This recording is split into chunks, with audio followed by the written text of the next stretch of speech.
प्रातःकाल दैनिक कार्यों से निवृत्त होकर गौतम बुद्ध के सभी शिष्य एकत्र हो गए। गौतम बुद्ध ने संदेश देना आरंभ किया। वे बोले, आज मैं तुम्हें ऐसे व्यक्ति की कथा सुनाता हूँ जिसके पास सब कुछ होते हुए भी वह दुखी था। गौतम बुद्ध ने कहना आरंभ किया, किसी नगर में एक सेठ रहता था। उसके पास लाखों की संपत्ति थी, बहुत बड़ी हवेली थी, नौकर चाकर थे। फिर भी सेठ के मन को शांति नहीं थी। एक दिन किसी ने उसे बताया कि यहाँ पास के ही एक नगर में एक साधु रहता है।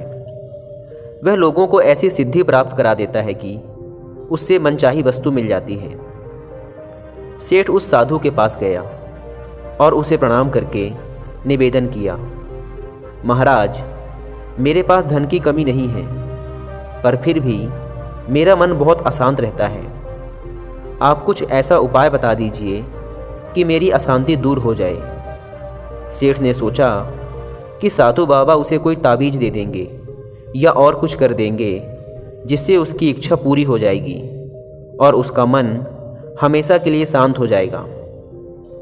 लेकिन साधु ने ऐसा कुछ भी नहीं किया, बल्कि अगले दिन उसने सेठ को धूप में बिठाए रखा और स्वयं अपनी कुटिया के अंदर छाया में जाकर चैन से बैठा रहा। गर्मी के दिन थे। सेठ का बुरा हाल हो गया। उसको बहुत गुस्सा आया, पर उसने किसी तरीके से खुद को शांत रखा। दूसरे दिन साधु ने कहा, आज तुम्हें दिन भर खाना नहीं मिलेगा। भूख के मारे दिन भर सेठ के पेट में चूहे कूदते रहे। अन्न का एक दाना भी उसके मुंह में नहीं गया। लेकिन उसने देखा कि साधु ने तरह तरह के पकवान उसी के सामने बैठकर बड़े आनंद से खाए। सेठ उस रात बहुत परेशान रहा। वह एक क्षण को भी नहीं सो पाया। उसे नींद ही नहीं आई। वह रात भर सोचता रहा कि साधु तो बड़ा स्वार्थी निकला। तीसरे दिन सवेरा होते ही उसने अपना बिस्तर बांधा और चलने को तैयार हो गया। तभी साधु बाबा उसके सामने आकर खड़े हो गए और बोले, सेठ, क्या हुआ?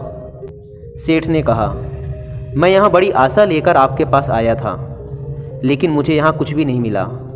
उल्टे मुझे ऐसी मुसीबतें उठानी पड़ी जो मैंने अपने जीवन में कभी नहीं उठाई, इसलिए मैं जा रहा हूँ। साधु हंसकर बोला, मैंने तुम्हें इतना कुछ दिया पर तूने कुछ भी नहीं लिया। सेठ ने आश्चर्य के भाव से साधु की ओर देखा और बोला, आपने तो मुझे कुछ भी नहीं दिया। साधु ने कहा, सेठ, पहले दिन जब मैंने तुम्हें धूप में बिठाया और स्वयं छाया में बैठा रहा, तब मैंने तुम्हें बताया कि मेरी छाया तेरे काम नहीं आ सकती। जब मेरी बात तेरी समझ में नहीं आई तो दूसरे दिन मैंने तुम्हें भूखा रखा और स्वयं खूब अच्छी तरह खाना खाया।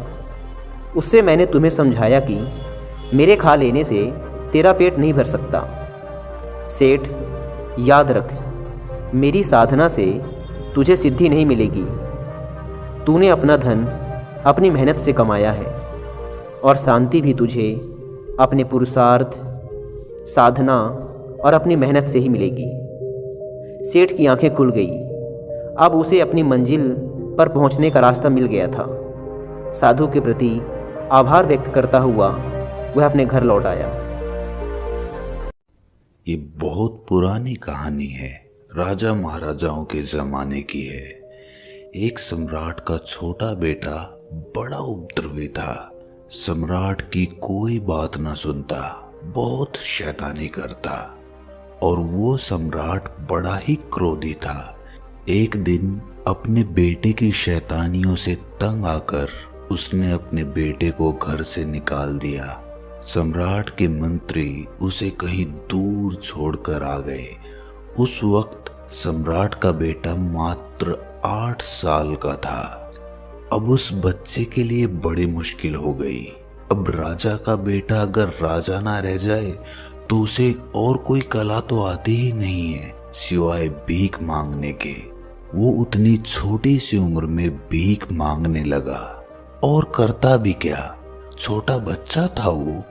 धीरे धीरे समय अपनी रफ्तार के साथ चलता रहा और बहुत वर्ष बीत जाने के बाद उसे स्मरण ही ना रहा कि वो कभी राजकुमार हुआ करता था और महलों में सुख सुविधाओं में रहा करता था। याद रखना भी दुखदाई था, इस बात को भूल जाना ही अच्छा था, वरना दर दर की ठोकरें खाना, गिड़गिड़ाना, भीख मांगना, लोगों की दुत्कार सहना, ये सब उस बच्चे के लिए सहना बहुत मुश्किल हो जाता अगर वो ये याद रखता कि मैं राजकुमार हूँ। हमारे मन की एक खूबी होती है, वो हमारी स्मृतियों को बदलता रहता है। जीवन की परिस्थितियों के मुताबिक परिवर्तन होता रहता है। जो लोग अपनी स्मृतियों से जुड़े होते हैं वो जीवन में कभी आगे नहीं बढ़ पाते, क्योंकि उनकी स्मृतियां उन्हें पीछे खींच कर ले आती हैं। धीरे धीरे काफी समय बीत गया और सम्राट का वो बेटा अब बड़ा हो चुका था। दूसरी तरफ उसका पिता यानी कि सम्राट अब बूढ़ा हो गया था। कोई 75 साल की उसकी उम्र हो गई थी। बेटे की उम्र भी अब 50 साल के करीब हो गई थी। संयोग ऐसा हुआ कि भटकते भटकते एक दिन सम्राट का बेटा अपने ही महल के सामने से गुजरा। उसे तो पता भी नहीं था, याद भी नहीं था कि ये उसका ही महल है, लेकिन बूढ़े बाप ने खिड़की से देखा और पहचान लिया।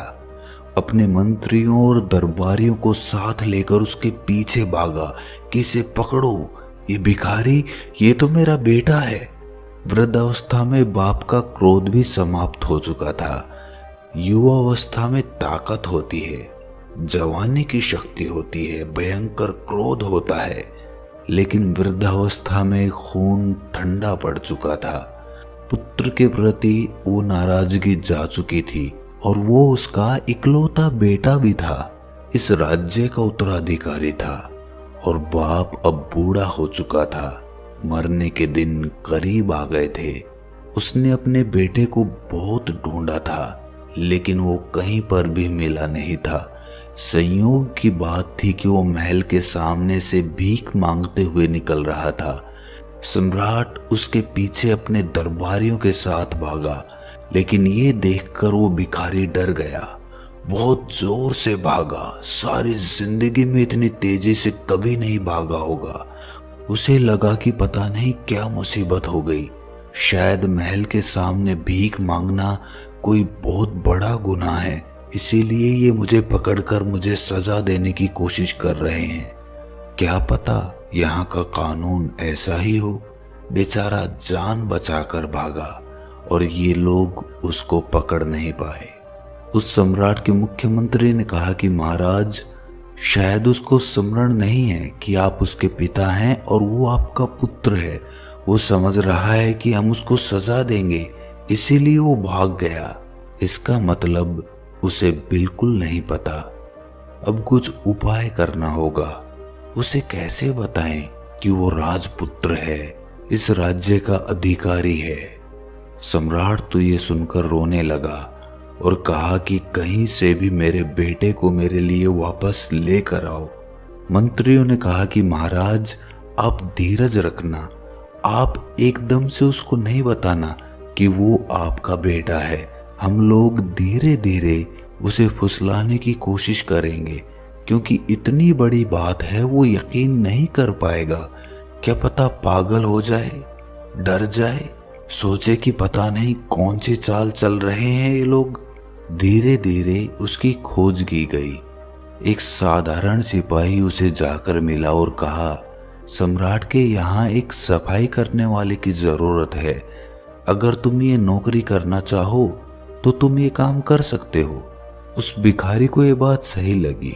उसने सोचा कि भीख मांगने से अच्छा तो नौकरी कर लेना है, पर सफाई करनी उसको आती नहीं थी। ये बात उसने सिपाही से बताई, पर सिपाही ने कहा कि कोई बात नहीं, हम समझा देंगे, उसमें कौन सी बड़ी बात है, सफाई तो कोई भी कर सकता है। और उसके बाद वो भिखारी सफाई कर्मचारी के रूप में उस महल में काम करने लग गया। कोई महीना भर काम करने के बाद उसे उसी महल में माली के रूप में बगीचे में काम मिल गया। वरिष्ठ माली ने उसको कुछ सिखा दिया कि ऐसा करना है, पौधों में ऐसे पानी देना है, कटाई कैसे करनी है पौधों की। और अब उस भिखारी का अपने ऊपर कुछ विश्वास बढ़ने लगा था कि मैं राजमहल के बगीचे का माली हूं। भीतर कुछ गरिमा भी पैदा हुई, कुछ आत्मसम्मान पैदा हुआ। कुछ दिनों के बाद उसे दरबान का कार्य दे दिया गया। अब तो कभी कभी सम्राट बगीचे में घूमते हुए मुस्कुराकर उसकी तरफ देखते, उसे बहुत अच्छा लगता। कभी कभी सम्राट उसकी पीठ भी थपथपा देते कि तुम बहुत अच्छा काम कर रहे हो। तब तो कहना ही क्या, वो फूला नहीं समाता। 2 महीने बाद उसको मुख्य दरबान बना दिया गया, महल के खजाने का दरबान। अब तो उसकी शान बहुत बढ़ गई थी। धीरे धीरे, कदम दर कदम उसको फुसलाने की कोशिश की जा रही थी। वो खजाने का दरबान बन गया, वहां की चाबी उसके पास ही रहने लगी। अब अपनी ही नजरों में खुद का आदर बढ़ने लगा था। उसे लगा कि मेरी कुछ योग्यता तो है, कुछ तो है मुझ में, जो मुझे इस खजाने का खजांची बना दिया गया है। फिर एक दिन उसे मंत्रिमंडल में शामिल कर लिया गया। अब तो कहना ही क्या, वो राजा के सलाहकारों में से एक हो गया था। उसे अपनी किस्मत पर भरोसा ही नहीं आता था। और एक दिन प्रधानमंत्री ने कहा कि मैं बहुत बूढ़ा हो गया हूँ, मेरी उम्र हो गई है और हिंदू धर्म की प्रथा के अनुसार अब मैं ये पद छोड़ना चाहता हूँ और संन्यास्त होना चाहता हूँ, और मैं अपनी जगह इस योग्य उम्मीदवार को प्रधानमंत्री बनाने की सिफारिश करता हूँ। सम्राट ने मंजूरी दे दी कि ऐसा ही किया जाए। उस भिखारी को भरोसा तो ना आता था कि मेरा भाग्य इतना अच्छा कैसे हो सकता है, मुझ में ऐसा कौन सा गुण है जो ये लोग देख पा रहे हैं। कभी कभी शक भी होता था, लगता था कि जरूर मैं कोई गुणवान आदमी हूँ, तभी तो मुझे प्रधानमंत्री बना दिया गया। अब तो राजा के पास आना जाना काफी बार होता था। एक दिन में 2-4 बार कुछ सलाह मशविरा करना होता और राजा बड़े सम्मान के साथ उसके सामने पेश आते थे। राजमहल के सभी लोग उसे बड़ा प्रेम और सम्मान देते थे। एक दिन सम्राट ने उससे कहा कि मेरा कोई बेटा नहीं है और मैं तुम्हें पुत्रवत देखता हूँ और तुम्हें अपने राज्य का उत्तराधिकारी बनाना चाहता हूँ। तुम्हारे नाम वसीयत लिखना चाहता हूँ। सोचो उस भूतपूर्व भिखारी पर क्या गुजरी होगी। कहाँ 2-2 पैसे के लिए, सूखी रोटी के लिए भीख मांगता फिरता था और आज सम्राट बनने का मौका मिल गया था। और फिर एक दिन सम्राट ने उससे कहा कि अब वक्त हो गया है, मैं थक गया हूँ और अब मैं भी आध्यात्म में डूबना चाहता हूँ, अब तुम राजपाट संभालो। उस दिन से वो भिखारी उस राज्य का सम्राट बन गया।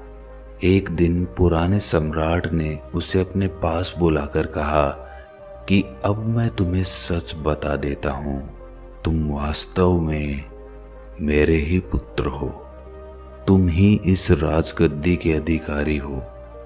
लेकिन तुम्हें एकदम से ये बात कहते तो तुम्हें ये बात हजम नहीं होती, इसीलिए ये 1.5 साल का समय खर्च हुआ। ये बात हम पहले दिन भी कह सकते थे, लेकिन तुम तो ऐसे बच के भागे थे जैसे हम तुम्हें कोई सजा देने वाले हों। उस दिन हम तुम्हारे पीछे तुम्हें बुलाने के लिए भागे थे, इस राजगद्दी पर बिठाने के लिए। उस युवक ने कहा कि आपने अच्छा ही किया। उस दिन तो मैं समझ भी नहीं सकता था, मैं तो सब भूल भाल चुका था, मुझे कुछ भी याद नहीं था। आज आप कह रहे हैं तो हल्की हल्की स्मृति आती है।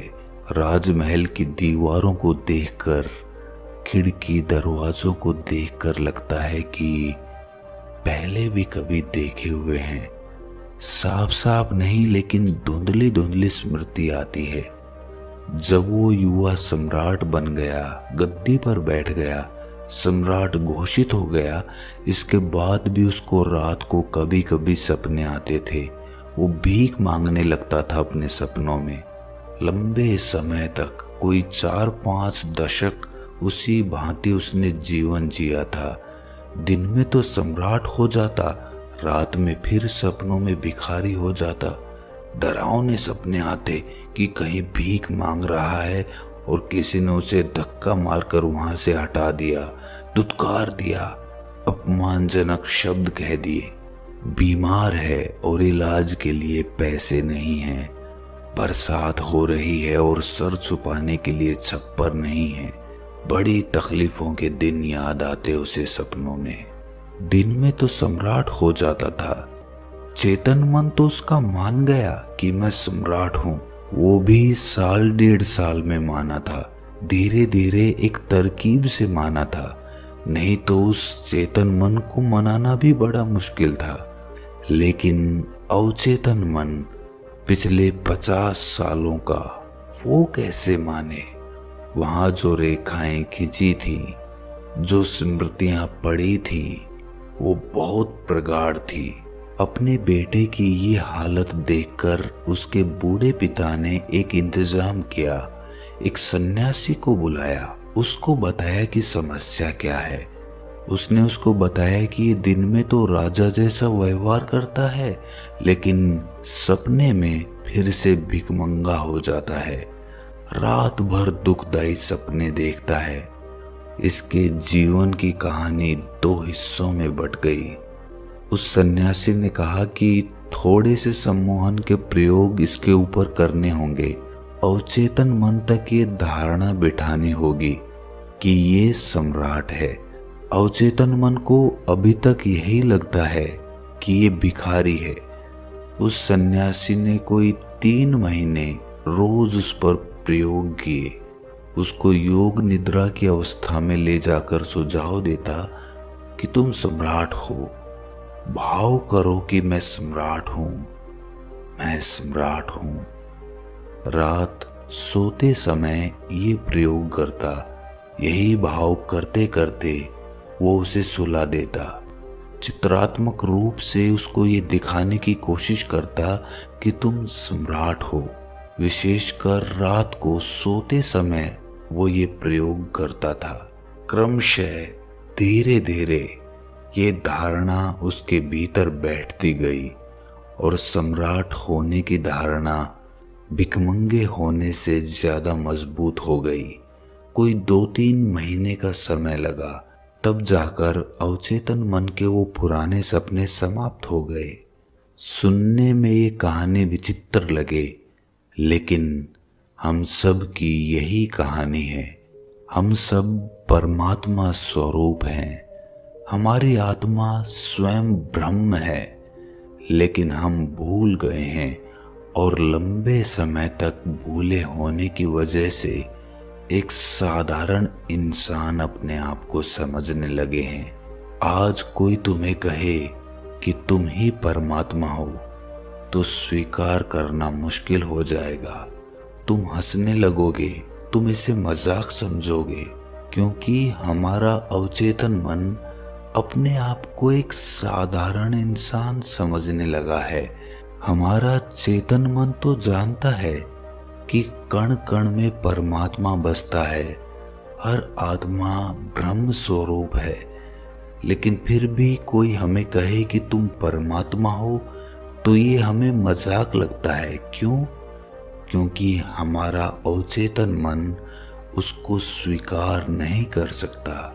अगर हम योग निद्रा में जाकर कुछ प्रयोगों के माध्यम से अपने अवचेतन मन में कोई भी धारणा स्थापित कर लें, किसी भी तरह की धारणा, जो भी हम अपने जीवन में पाना चाहते हैं, आनंद, खुशी या फिर धन दौलत या कामयाबी, सफलता, कुछ भी, अगर योग निद्रा में जाकर ये प्रयोग किया जाए तो कोई भी काम, कोई भी सफलता बड़ी आसानी से प्राप्त की जा सकती है।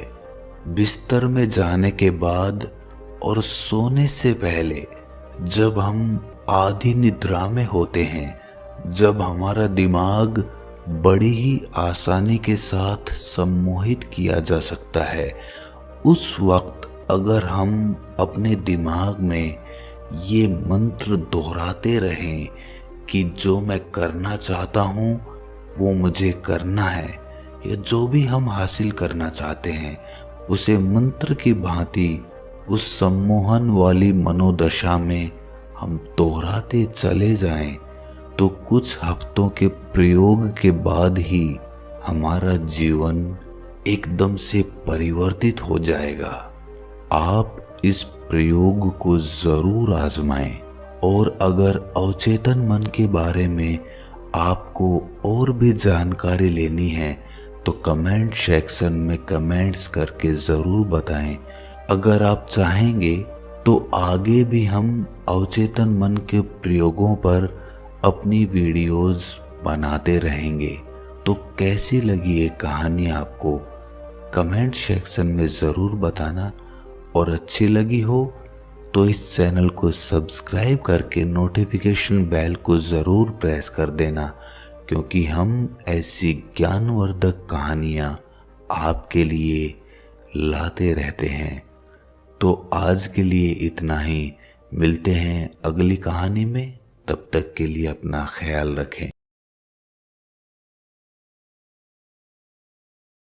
Thanks for watching. Please subscribe.